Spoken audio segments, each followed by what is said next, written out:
Hello and welcome to this special show on Rajya Sabha Television. My name is Vishal Dahiya and here we take a stock of India's fight against COVID-19 pandemic. Not only the fight in which we are right now, but also what happens after we have won this fight, that is in a post-COVID era as well. The idea which is being talked about is to boost our health ecosystem. And one way to do it is take the help of technology, use the data which is already available with us, and therein comes the idea of National Digital Health Mission, something which is being worked upon right now. How will it play out? What all infrastructure will be required to put in place that ecosystem, and how will it help the patients, the common man, as well as the health professionals? For all this, we have with us a distinguished panel of guests today. Let me first introduce them to you, beginning with Dr. Praveen Geda. He is the additional Chief Executive Officer of the National Health Authority. We also have with us Urvashi Prasad. She is the Public Policy Specialist with Niti Aayog. And we're joined by Dr. Sarman Singh. He is the Director of All India Institute of Medical Sciences in Bhopal. Thank you, all of you, for joining Rajya Sabha Television. Let me begin with you, Dr. Praveen, and let's start by trying to understand what exactly do we mean when we talk about the concept of National Digital Health Mission. See, we all have been talking about use of technology and particularly IT and digital technology in improving the healthcare scenario. And a lot of studies and work has been done on this in the form of National Health Stack of 2018, which originates from National Health Policy of 2017. And National Digital Health Blueprint was released towards the end of 2019. And now during the COVID era, everybody is understanding the importance of IT in health, particularly when there are so many restrictions in travel and physical interaction. So the National Digital Health Blueprint, it envisages a roadmap in which all the records which have been generated, which will be generated by hospitals, laboratories and doctors, they will be digitized so that the individuals, the patients, they shall have everything in one place in cloud, and which can be accessed by various healthcare providers, but based on the consent of the patient. So this whole digital ecosystem that is being envisaged, it forms what is known as National Digital Health Ecosystem, in which the whole data pertaining to healthcare will be made available, but with keeping the issues of security and privacy in mind. Okay. So this is in brief about what we are planning to do at the level of Government of India. And this is going to be something in which not only government hospitals, but all private hospitals and doctors and labs, they shall be joining, so that care records from birth, rather even before birth, during pregnancy till death, they are available at one place in the form of personal health records. Okay, that seems to be a very, very good idea, but it also is a very humongous task. And in terms of what infrastructure might be required to build an ecosystem, I'll come back to you on that, Dr. Praveen. But let me first bring in Urvashi here. Urvashi, from the idea or the flow of idea itself, the conceptualization, because I remember we having this discussion on this particular show only quite a few weeks back about how use of digital technology is very, very crucial to the health sector. So is this one further step ahead in that particular idea? Yes, I think, from the policy perspective, why this is very important is because whether you see in the government or in the private sector, we have a multiplicity of actors in the health sector. We have multiple providers, hospitals, as the previous speaker was alluding to. And the challenge is, how do we integrate all of this? We have multiple government schemes. Now, the same individual might access services from different schemes, from different providers. But today, it's difficult to find one coherent, consolidated health record for the patient. So I think that, something like that, which is integrating a very sort of, in a sense, fragmented ecosystem becomes very crucial, because we have multiple providers and multiple agencies at play here. We are a mixed health system, so we have a big private sector, and of course we also have a substantial government sector and providers and public sector. So I think that's sort of been at the heart of where a lot of this originated. And to think about the benefits, when we would come up with something like this eventually. Now we are in COVID times. We know, and many of you would know, that somebody who has comorbidities, for instance, somebody who's hypertensive, somebody who's diabetic, could potentially be at higher risk. Now imagine if we had a system where we could very easily identify who these people are. It would be so much easier. So whether we talk of disease surveillance, whether we talk of research, and of course, in the case of research, the data has to be anonymized, it has to be aggregated, patient level data in health has to be, very carefully used, because it's very sensitive. It's not like any other data. And there's a lot of stigma attached to many conditions in health. So we can't really let the data out, without any restrictions. But if it's used in the correct way, there are multiple uses, for a system like this. So I think that is where the whole genesis of this was. And I think this will be a huge step. As you mentioned, it's a humongous step. There'll be a lot of requirements and, to actually operationalize it and roll it out. But once we are able to do this, we can have multiple benefits, across disease surveillance, across research, and across just management of different, diseases, patients, across, different programs within the government as well as outside.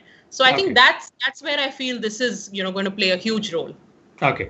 We'll come to the specifics as well, but let me first bring in Dr. Singh as well. Dr. Singh, from a health professional's point of view, how would you look at this particular concept, National Digital Health Mission? Yeah, Vishalji, this letter be received, and I understand that rightly Mr. Praveen Gedam also said that it is a vision document so far they have prepared, and it is yet to be finalized. And of course, they have asked for some of the suggestions and some of the, any modification, if at all. But definitely, as all of you are saying, and I fully agree with that, that it is a huge task. But once it is, put in place, it will have not only what we are talking of, only health. I think it will have more than health, because right now we are having in COVID, rightly, Dr. Urvashi was saying that in comorbidity in the coronavirus, very rightly she said.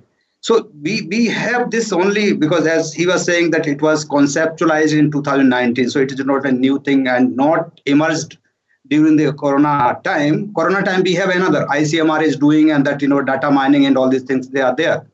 But definitely it has a vision, more far-reaching. Mm-hmm. And I think this will have not only in health. So health registry will be one of the criteria.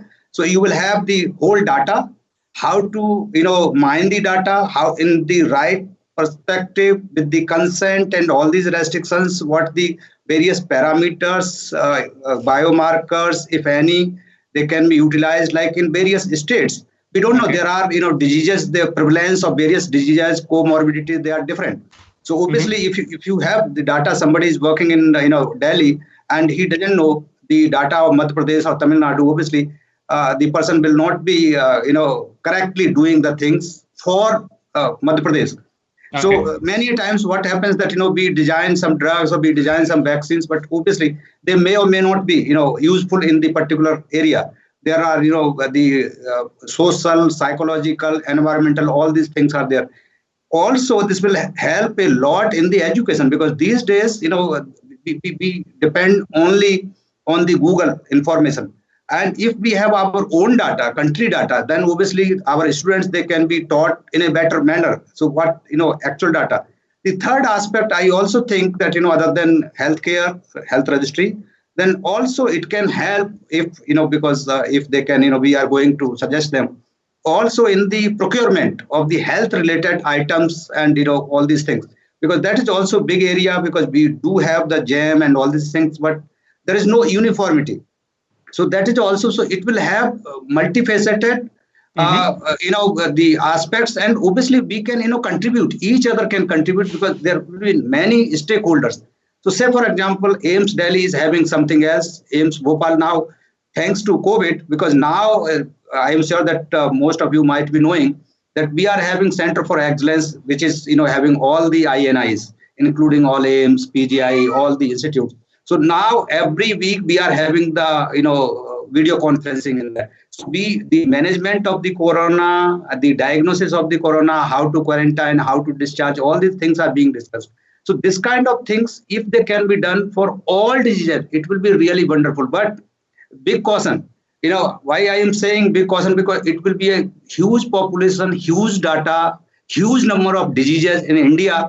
And, I will give you very small, simple example. For tuberculosis, the Nishchay program. Okay. Nishchay program was done for TB, mapping, line listing. But even that is small program, which is only for tuberculosis, only for treatment, diagnosis and treatment, even that is not being adopted fully by all.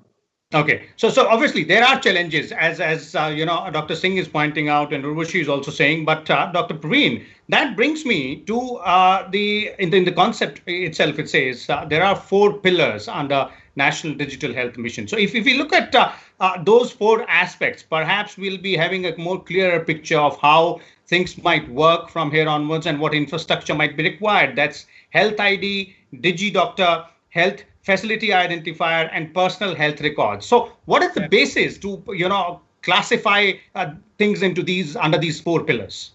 Sure. See, these are not the only pillars. These are the pillars with which we are starting this structure. Okay. First and foremost, I would like to make it very clear that the participation by any person, individual, doctor or a hospital in this initiative is purely a voluntary. Second most important thing is that utmost importance is being provided to security and privacy. It is inbuilt into the design and not added on. So on these basic principles, we have one concept known as Health ID. So every person will end up having a Health ID to which his health records, whichever have been created in the past and will be created in the future, they will get linked. So that the health record from birth to death of a person are available, even though they may be from different hospitals or doctors, but they shall be available and accessible at one place. The other important element is doctors, DigiDoctor as we call. It's a compilation of list of doctors registered with all councils. It is like Medical Council of India, Dental Council of India, and councils pertaining to Ayush systems of medicine. So this will be available at one place, and they shall be available on the platform. So not only the records will be available, but patient shall be able to search a specific doctor based on the specialty, experience, and so on and so forth, and will be able to consult with him in future through telemedicine. The third major pillar is a pillar about health facilities, which includes hospitals and laboratories, including radiological centers. So again, patient will be having access, and he shall be able to search which are the facilities or laboratories available in the vicinity or even far off, which he can consult using teleconsultation. And as I told you, the health ID is very closely linked with the last pillar, that is health record, because health records will be getting generated at the level of doctors and hospitals and laboratories, and these shall be linked to a specific health ID. So this forms a complete system, skeleton, based on which we shall be allowing government and private modules to get connected through APIs, through our open APIs, obviously considering security and privacy at the core of the integration, and allow facilities like teleconsultation and e-pharmacy subject to certain regulatory approvals.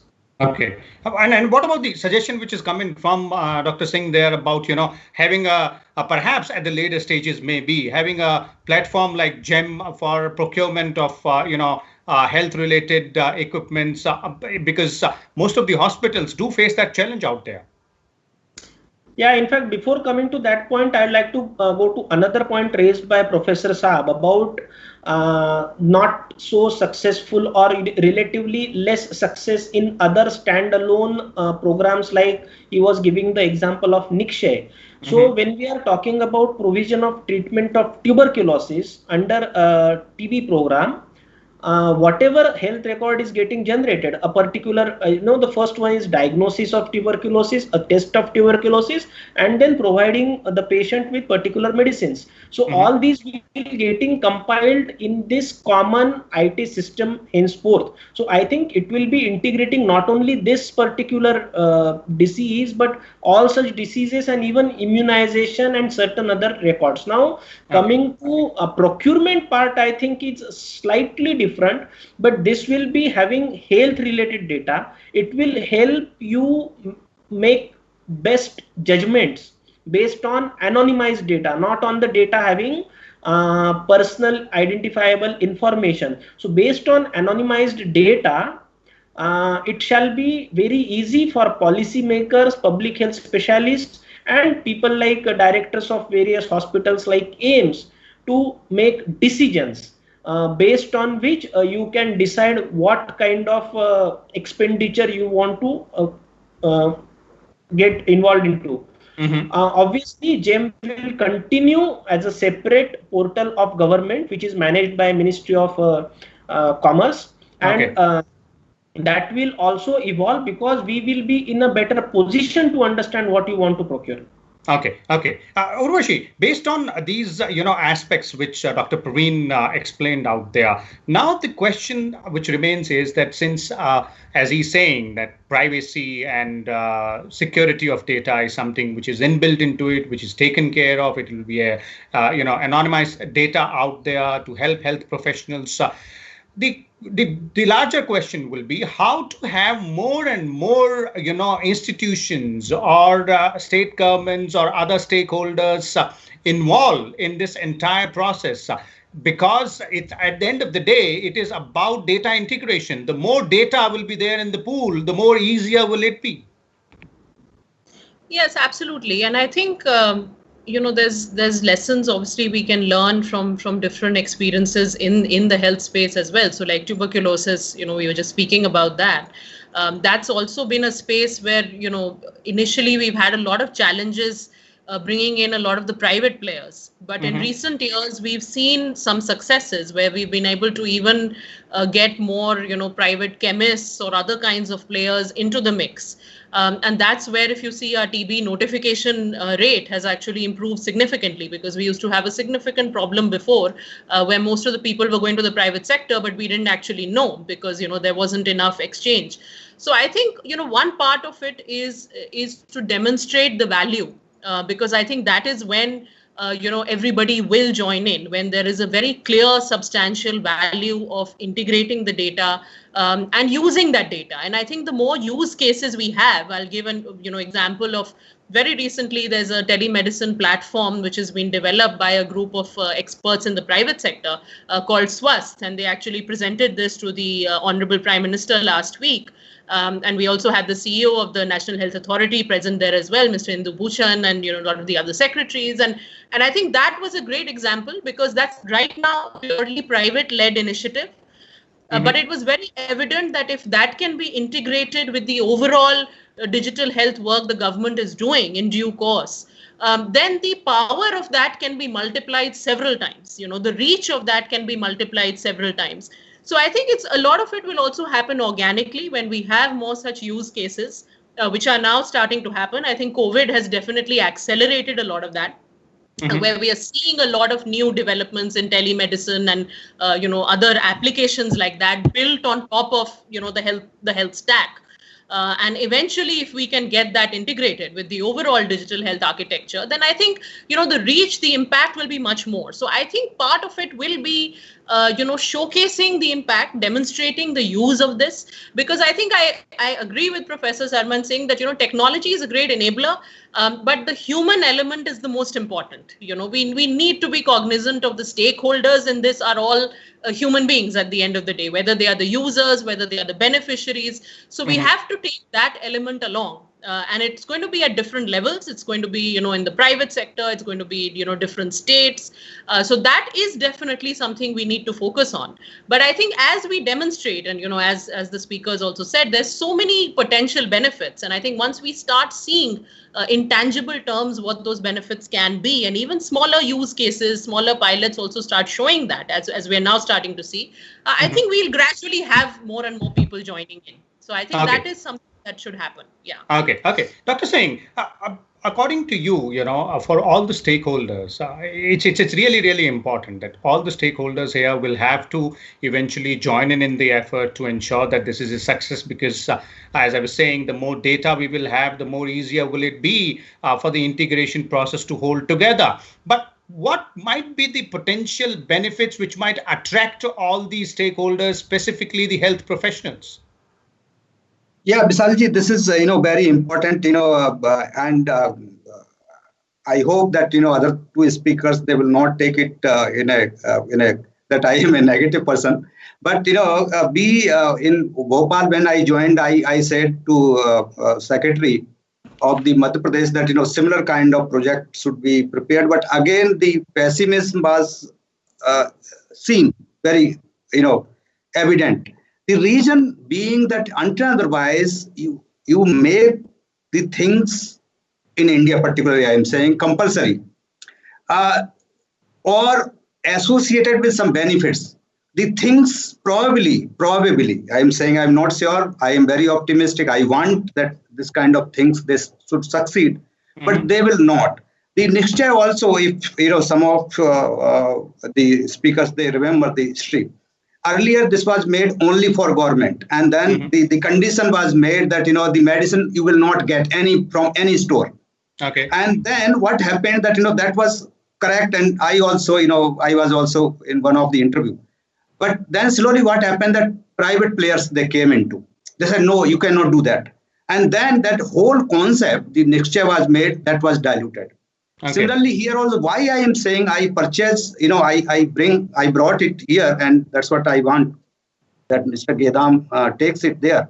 Like today we are talking of the COVID everywhere, but actually COVID is not everything. There are many people, they are dying of other diseases also. Yes, like antibiotic drug resistance or the other drugs, say for example, there is no data in the country from where, how they are consumed, how they are stopped. So then if you have something related or, associated, then you can map. I am using the word map. You can hot zones or red zones or brown zones. You can say that which area is using, say, for example, third, degree or the, third generation, what we call in medical terms.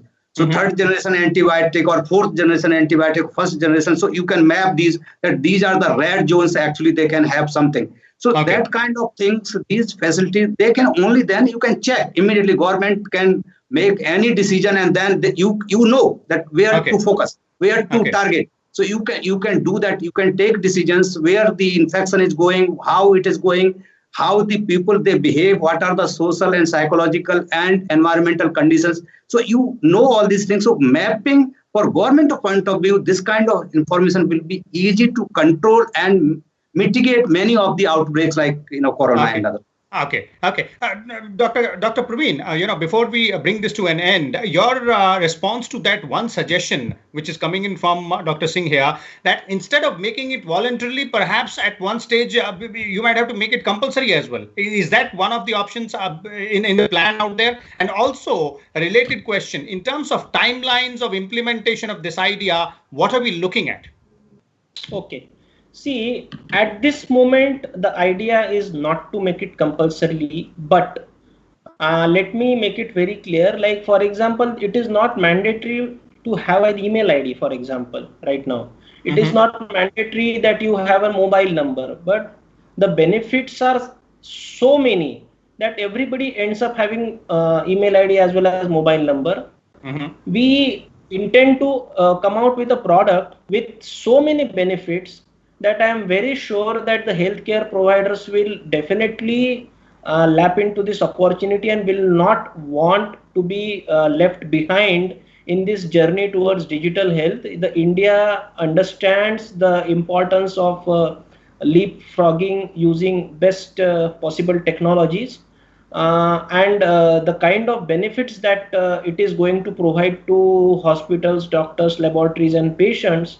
We don't see any reason why these stakeholders won't join this system, but it's not going to be mandatory, because we also understand that patients must have, everybody rather, must have choice of continuing with the existing physical system as well.